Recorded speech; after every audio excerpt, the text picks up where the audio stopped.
কে রে ফজা, তুই বেলে এত পারিস, তোকে একটা প্রশ্ন করব, দেখি পারিস নাকি। আচ্ছা প্রশ্ন কর। আমি তো পারবই, আমার নাম ফাজা।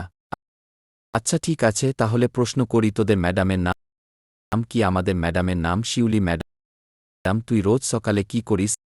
আমি বিরাজ করি রোজ সকালে। তোর বাবা কত স্পিডে গাড়ি চালায়? আমার বাবা হাই স্পিডে গাড়ি চালায়। তোদের বাড়িতে মুরগি আছে কি পারে? আমাদের মুরগি ডিম পারে। কে রে ফজা, তুই তো সবই পারলি। চারাটা লাস্ট প্রশ্ন, যা যা উত্তর দিল সব একদমে উত্তর দিতে পারিস নাকি? যে উত্তর দিত এটা ব্যাপার হলে ঠিক আছে, আমি দিচ্ছি, এখনই দিচ্ছি। শিউলি ম্যাডাম রোজ সকালে হাই স্পিডে ডিম পারে। কি